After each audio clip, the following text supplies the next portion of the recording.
Hey guys, my name is Deb Marnie and I'm from Aussie Maille. Welcome to our chainmail tutorial channel.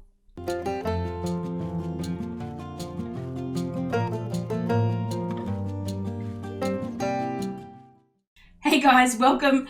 How are you? I am so pleased to see you here today. Thanks for popping in and spending some time with me. So today I've got a new weave tutorial to show you guys. This one is an elf weave variant called Moon Elf. All right, let's just jump straight into it. Okay guys, so I've got a couple of sample pieces made up for you in the Moon Elf. So coming up on the side here will be the sizes as well as being listed down in the description tab, but I'll quickly run through them here for you as well. So the larger one here in the orange, the sizes here were for the larger rings, which is the orange ones, and then these silver ones that you can see down the center. They're 14 gauge AWG 1.6mm diameter wire, and they have a ring ID of 1/4 inch or 6.35mm. And then the smaller rings that you can see here, these ones that are running down the side here, those ones are 16 gauge AWG 1.2mm diameter wire with a ring ID of 5.75mm. Now the other one that I was able to make up, the anodized rings, the lilac coloured rings here, the lavender, and the rings down the centre, they're 16 gauge AWG 1.2mm wire with a ring ID of 3/16 inch or 4.76mm. And then the smaller rings that are down here, snuggled in the side here, those ones are 20 gauge AWG 0.8mm diameter wire with a ring ID of 5/32 inch or 3.97mm. Just to note that the larger one here, the ring sizes are almost perfect. They hold the weave really well. They don't move out of place. Bit like Vegemite on toast in the morning. Perfect. This one over here, I'm not as happy with the 20 gauge rings. I tried 18 gauge, which is 1mm rings, and it just didn't work. It locked it up too quickly. The spacing wasn't enough. The 20 gauge is just a smidgen too thin, to be honest. Maybe a 19 gauge might be better, but I don't have a 19 gauge wire on me to try. I do find that these little rings here in the side move out a little bit, but it was the best of what I had available. So just be aware of that if you do make up the smaller one, that there is a little bit of movement in these rings, these smaller rings here on the side. Okay, so to start this weave, we just want to make up a chain using our, in this case, our anodized rings. These are, I'm using the 14 gauge 1/4 inch here. And you want to make up a chain that is twice the length of what you want your final piece to be. Plus, you're going to need to add, look, around about, I found for a bracelet that was about 20 centimeters in length, I needed to add another 12 centimeters of chain to make up that length.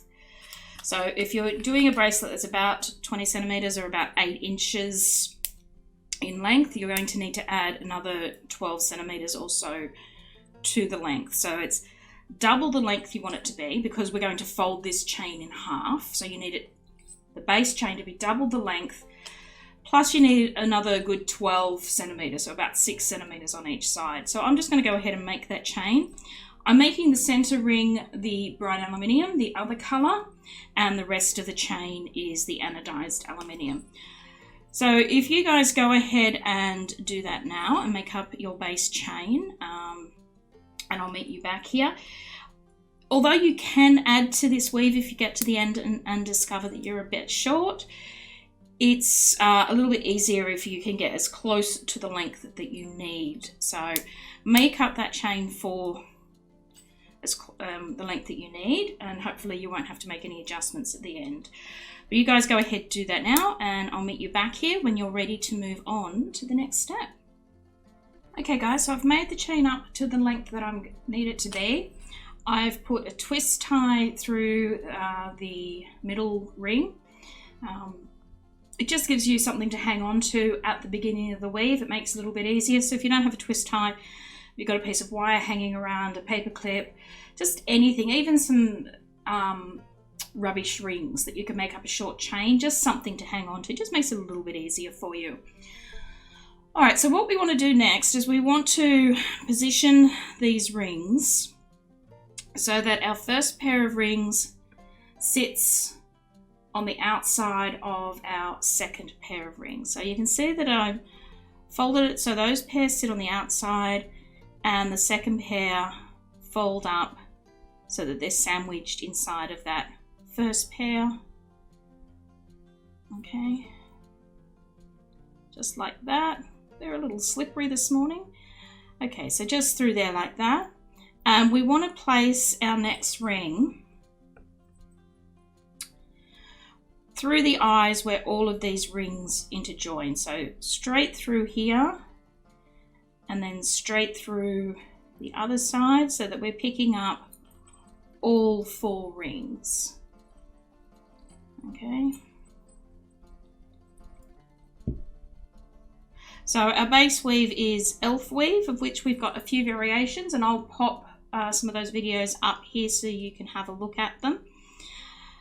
But yeah, so our first step is those first pair of rings on the outside, the second pair of rings sit on the inside. We want to grab one of your bright aluminium, the large bright aluminium, same size as the ones that we used here. So in this case, these are the 1/4 inch. And I'm going to feed that through that eye there and pick up all 4 of those rings, just like I showed you before. Close that up. And this is what our work should look like at the moment. So you can see that's gone through and picked up all 4 of those rings. I'm going to flip my work over, and then that second pair becomes the ring on the outside, and our new pair becomes the rings on the inside. Okay, so we've got them sandwiched like that. And again, you take up one of your bright aluminium rings and you feed it through all 4 of those rings through the eye where they overlap. You close it up and your work should look like this. So again, we're going to flip it over to the other side. Those rings that were on the inside now become the rings on the outside. Our new rings, next set of loose rings in our chain, they sit on the inside of the previous rings. We take up a new ring and we feed it through all 4 of those rings, keeping the positioning. Close it up. Holding onto your rings, flip it over.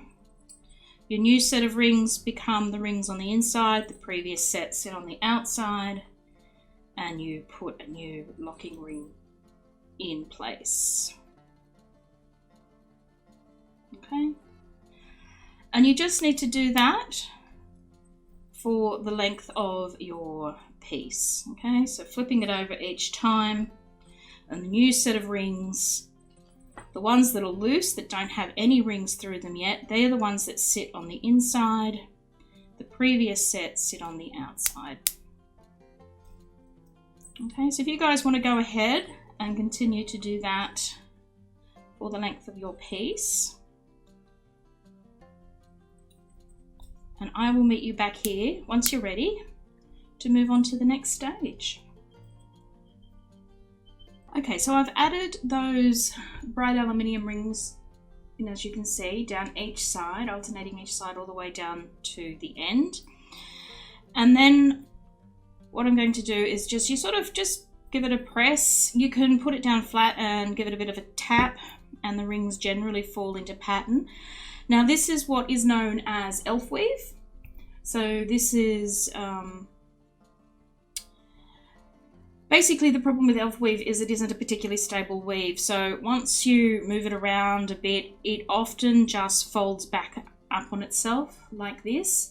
It doesn't hold its shape, which is why the variations of elf weave that are available all have stabilizing rings, which is a way of trying to force these rings to stay open up and in pattern. Now, what I'm going to do here is I'm going to actually, the beginning of my weave looks a little like this at the moment. I actually like to turn this ring around so that it sits this way. That's totally up to you guys. That's just my personal choice. So I'm just going to maneuver that so it all sits in there like that. And then down at the other end, I'm just going to feed a single ring through the end pair, just like that as well.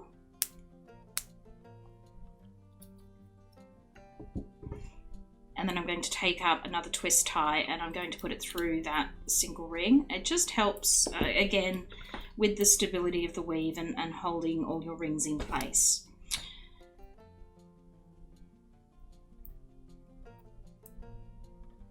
Okay, so now it's time to add the stabilizing rings. So with this particular version, we're going to add the stabilizing rings on both sides. So both sides of this bracelet look exactly the same. Often with the elf weave variations, one side looks different to the other. In this case, they will look exactly the same.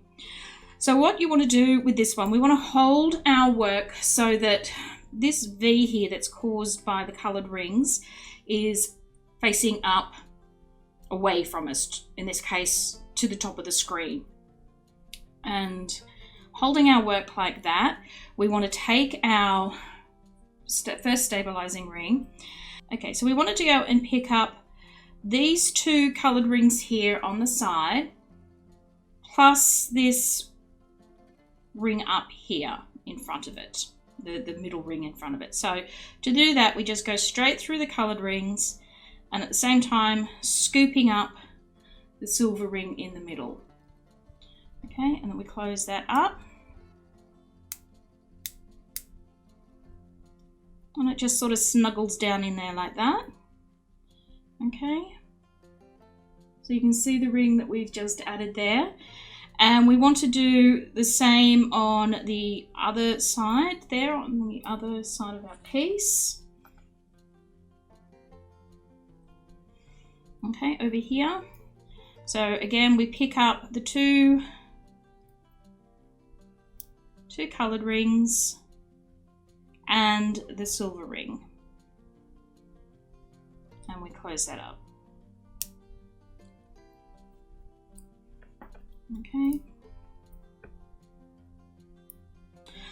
Okay, so it's, once you've placed those first two stabilizing rings, it's still a little loose. So what I'm going to do, I'm going to flip it over to the other side.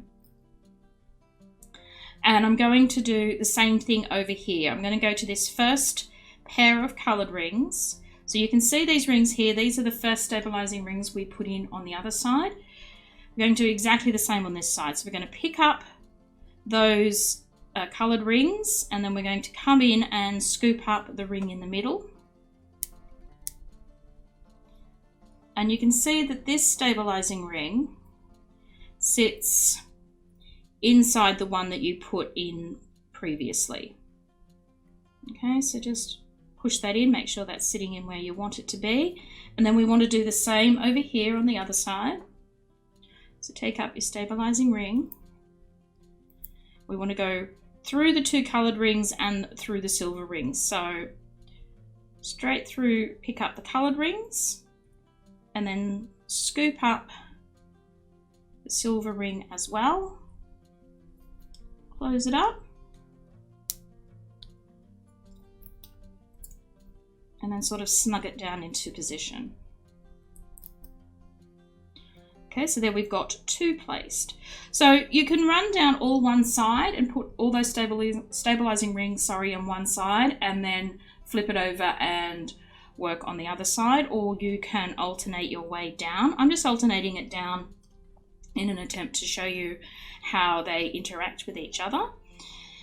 So it's up to you which way you want to do it. Do whatever works best for your workflow, but I'm going to go back to the original side. I'm going to pick up those 2 coloured rings, and then I'm going to pick up the silver ring in the middle. I'm going to close that up, push that down into place so it sits down in there where we want it to be. And then I'm going to do the same here on the other side. I'm going to take up a stabilizing ring. We're going to go through those coloured rings, pick up both of those coloured rings, pick up the silver ring that's in the middle, close it up, okay, snug them all down, make sure they're all sitting properly before we place the next interlocking rings. Okay, so again, I'm going to flip it over to the other side.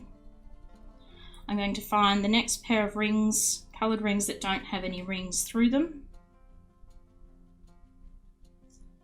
I'm going to pick up the coloured rings, pick up the silver ring that's in the middle, close it up. Do the same on the other side.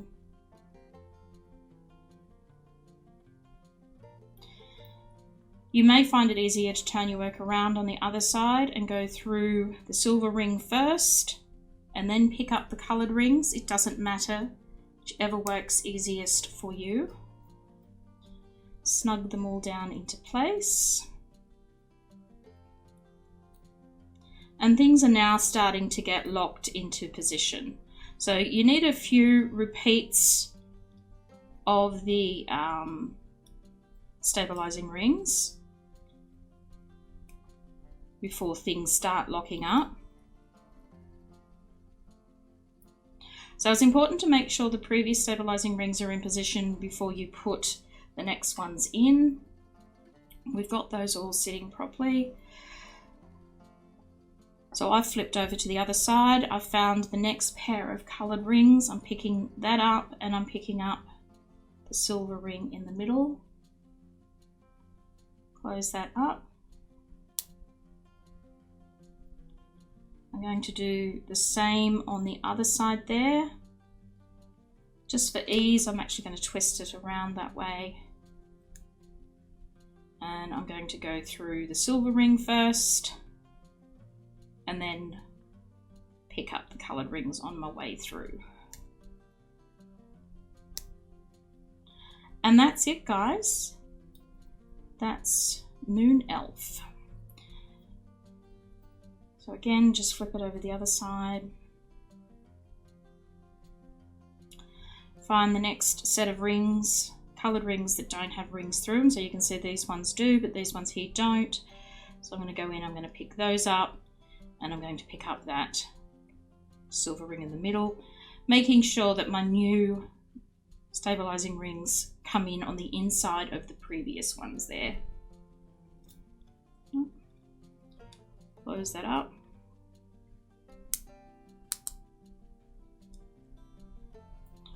Put it down into position so that it sits in the side there properly.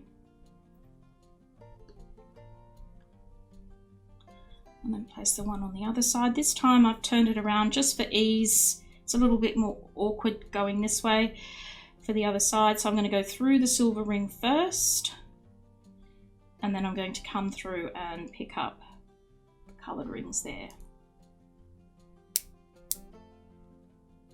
And you just keep repeating that till you've reached the end of your piece. And that's it, guys. That's Moon Elf. And as you can see, it looks exactly the same on this side as it does on that side. Just give you a side view here so you can see those interlocking rings there and how they should be fitting in your piece. Okay, but that's it. Alright guys, that's it. That is the video tutorial today. I hope you enjoyed it, that you found it helpful, and that you're on your way to making some fabulous pieces of Moon Elf. If you did enjoy the video, guys, don't forget to give it a thumbs up here on YouTube. Share the video on social media if you like. Comments or questions, pop them down below. We'd love to hear from you. Subscribe if you're not a subscriber. Check out some of our other video tutorials. There's quite a lot on here for you to rustle through. And last but not least, guys, don't forget to give our shop link up here in the corner. Give it a little bit of love, because that's where we sell all the bits and bobs and you know whats that you'll be able to use to make up this piece and many of the other tutorials that we have here. All right, guys, thanks again for popping in and spending some time with me. Hope you're keeping well, and I'll see you again sometime in the very near future. Bye, guys.